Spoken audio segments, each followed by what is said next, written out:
Hello and welcome back. Easy to cook arroz guisado or Puerto Rican rice. So, go nowhere. Let's have some fun and let's create. So with ingredients, let's talk about sofrito for a few seconds. This is my sofrito which I preserved about 30 months ago. See how beautiful. I can actually use a couple of tablespoons of this, but instead I'm going to create what I call real-time sofrito because I know I have an audience from other countries and I want to make this simple for you. So what you do is you grab 3 garlic teeth. You're going to mince about 1/4 of an onion that you're going to chop into small pieces. Some cilantro, not a lot, some, oregano, fresh, and some sweet peppers. These are mini peppers, and this is a cubanero, but it's sweet. You can also use some green bell pepper and red bell pepper, which is this is part of that, and some cumin, ground cumin. In essence, this is my sofrito. If you happen to have culantro leaf, which is like cilantro but wider, you can use 1 or 2 of those too. In addition to what I'm going to be doing with this, which is my sofrito real time, you're going to need some sea salt for taste, a handful of olive without a seed. I also have some smoked paprika, a bay leaf. I'm going to be using some turmeric. I created my own and I'm going to put in my description how I did this. I'm not going to use a lot, maybe half of a teaspoon. And I have my grated tomato. I grated a tomato which I'm going to use as my sauce. In addition to that, I'm going to have my rice, white rice, which I'm going to convert when I cook it into the Puerto Rican rice. Olive oil, or you can use any type of oil you prefer. And I'm going to have some annatto oil to give it that color. Annatto, and we use that quite a bit in Puerto Rico, the annatto oil with real annatto seeds. And optionally, if you're a vegetarian, avoid the meat. But if you are not a vegetarian, you can use some cured ham, which are cut into tiny pieces. You can use some bacon, you can use beef, you can use any meat, and you don't need a lot just to create that base. And I'm using cured ham, kind of the tocino and the ham, both of them. So I'm going to use my cast iron today, but you don't have to. You can use any other one as long as deep enough to hold your rice and your liquids. I'm talking about volume here. So the first thing I'm going to do, if I was not going to use annatto oil, look at this beautiful thing. And I have, look at my descriptions. I show you how to make it. Takes only 2 minutes to make, literally. If I didn't have annatto oil, I would have used my regular oil. But because this is oil already, I don't want to be redundant. So I'm going to put my annatto oil. See how beautiful it looks? So I don't need to put oil on oil. This is the point I'm trying to make. I already have annatto oil. And the first thing I'm going to do, I'm going to add my onions. And this heat is high for now. See, the annatto oil gives that beautiful color. Now, what I'm doing here right now with the onions and stuff is creating this beautiful sofrito. I don't want to use the one I preserved because I want to show people who don't have sofrito or from another country that they can do it themselves. They don't have to use sofrito. You can do real time. Now, go to my description. I'll show you how to prepare sofrito. That way, instead of cutting and chopping and spending all day doing this, although it's more flavorful, natural, at least you have your sofrito ready. You sacrifice a little bit of taste, but it's still delicious for time. So, I'm still in the sofrito stages, so I have the onion. Let me put some oregano and cilantro.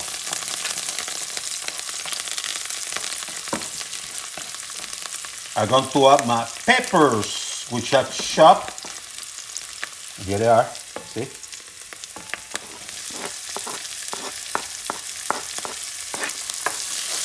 See how beautiful it's starting to look? Let me lower a little bit.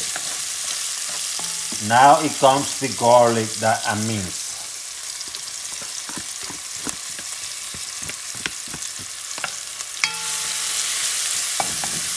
I don't want it burnt, so I'm going to move it for like maybe 30 seconds. But as I do that, what I'm going to do, I'm going to add the last part of the sofrito that I'm creating in real time, which is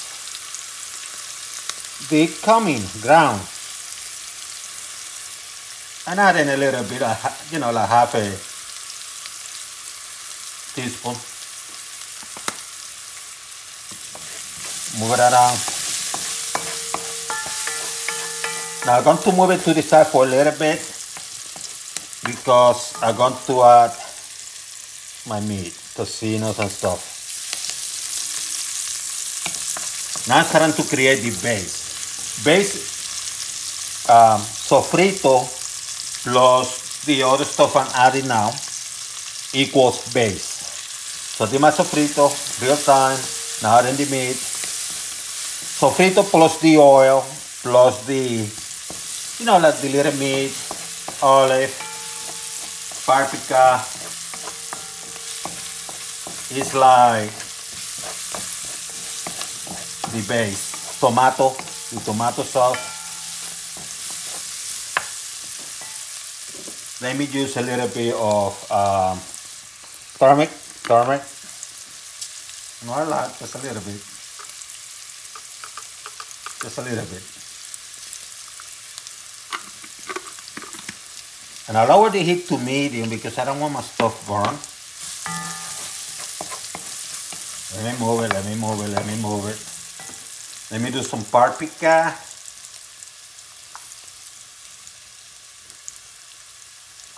About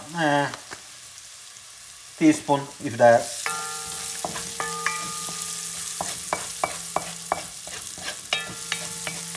I'm going to add my olive.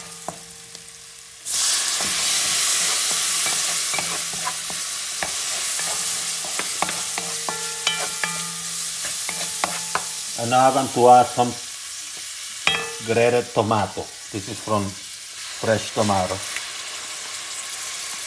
Not a lot. It's about 3 tablespoons.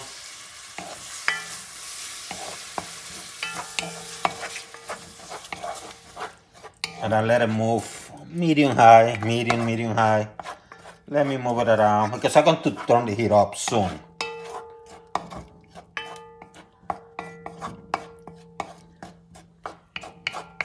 Now is the tricky part. Some people like to put the rice now, and that's fine, and then the water. But when you do that, what you're doing is you adding water to the rice. In my case, I like to put the water first and then the rice, because when you put the water first, now you're creating a broth. And then you add the rice to that broth. And you have to be tricky, so I have 2 cups of rice, medium size. And I have some solids here that are kind of liquefying a little bit. So what I'm going to do,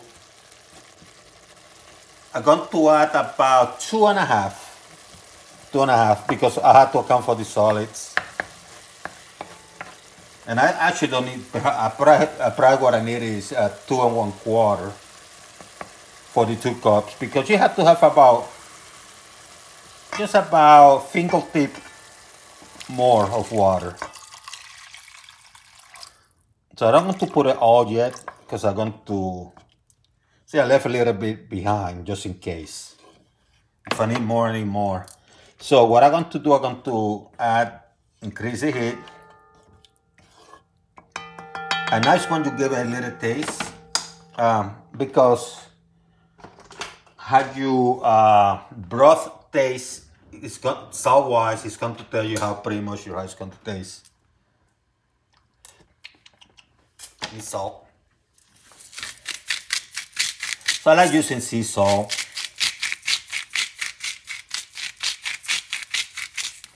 Do it to your taste. Move it a little bit.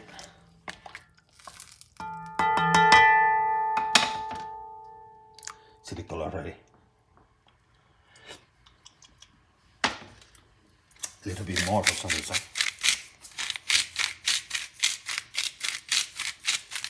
So do it to my taste.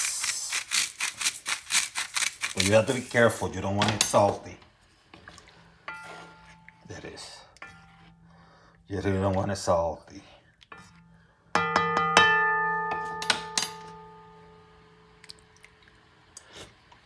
Now we're talking about. So what you're going to do now, and I'm using the same spoon to taste it because first of all, it's going to get cooked, and number two, this is for me. I'm doing what I'm going to eat today, and I'm going to save some for later.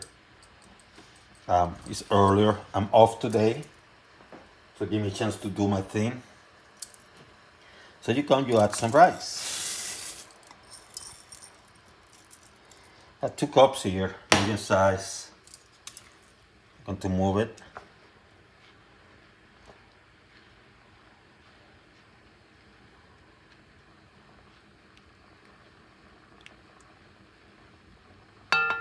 What I'm going to do, I'm going to measure this. I call it a fingertip. Of course, I'm not going to put my finger there. But what I do is I'm going to find something that I'm going to use to measure. So using this.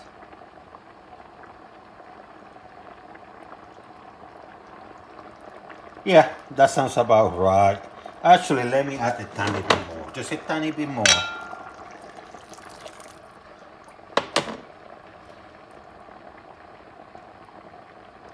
Yeah. Oof, that steam is hot. So you let it boil. And by letting it boil, that tells you, you let it boil.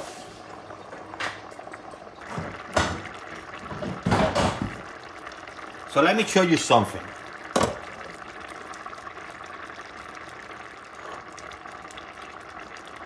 So it's boiling. Lower the heat to medium, from high to medium. Cover it. And I'm going to let it cook for about 5 minutes first. I'm going to keep a close eye because you have to let the water drain, like evaporate. And I'll show you how it looks. So it's been exactly 5 minutes. Let's see.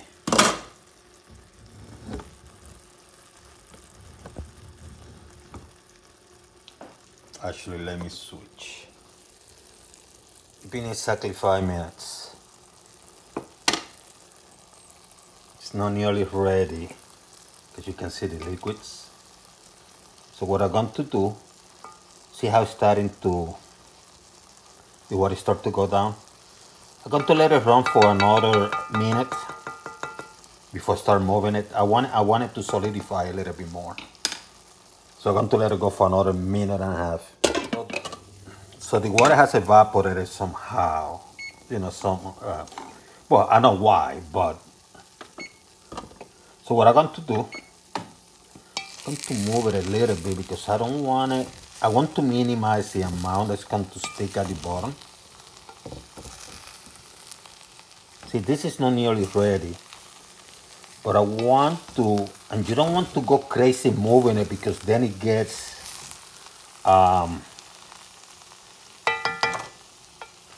amogollado. So what you do is, see how I'm doing it? I just carefully, see?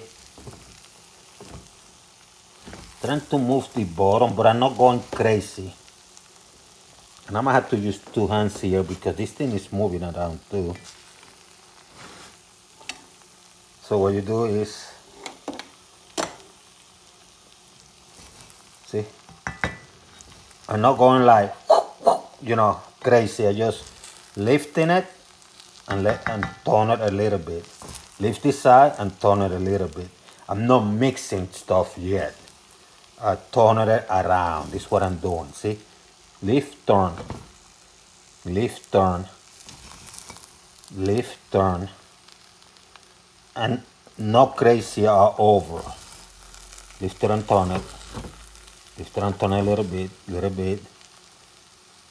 And then what I'm going to do, because it's not ready. It's looking beautiful, but it's not ready. It's still wet, still grainy meaning like hard, you know, like crunchy. So what I'm going to do, I'm going to cover again. And I'm going to let the steam does its thing. And I think I'm going to do it for a few minutes. I have to check it out. Let me do first for 3 minutes, maybe 4, and then come back. So it's only been about 2.5, maybe 3 minutes. Yeah, steam is doing its magic. I'm doing this from the bottom, you know, like thrusting to the bottom, because I'm minimizing the burn at the bottom, which is going to happen because of the type of rice, regardless. I'm going to turn it a little bit. Now I'm turning it, see? I'm not putting a lot of squeezing pressure. I'm just going, you know, with finesse, you know, like ballerine dancer, a male ballerine dancer. Like virtuoso. See how I lift it and turn it? Now I'm turning it and I'm mixing it, but I'm doing it carefully. I'm barely putting pressure into my spoon. Not using my old wooden spoon. And by the way, I can afford to buy some of the best spoons out there, but cooking is for the people. And the best meals that have survived through the centuries came from very poor people in Spain, France, everywhere, Africa, the islands. And these people throughout the centuries, they use very humble materials, gas irons, wooden spoons. And if you work for them, you work for us, so it's an honor. The only thing you invest in money truly is your knife. You know, your knife. See, so I'm mixing it up. I'm not mixing it up a lot because I'm having a conversation. But see how I move it? You know, you don't have to move it a lot. But I just illustrate the finesse, how I can do it with the finesse. And now you cover again. And I got to cover it for another 2 to 3 minutes. This shit looks, this thing looks nice. So it's been 2 minutes. Ooh, it's been 2 minutes. See how it moves? Nothing stuck. It is not mushy, and at the same time, it's not. See how? See, Alex? So it's not sticking together like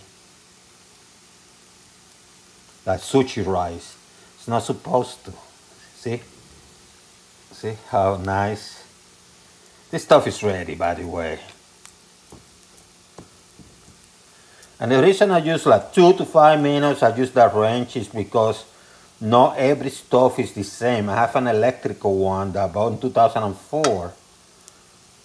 And if you're using gas or you're using on the grill or whatever, you know, you have to watch things. It's about a visual thing. But I'm pretty good at estimating time, so I'll give you a range. See? This stuff is beautiful. Let me give it a taste.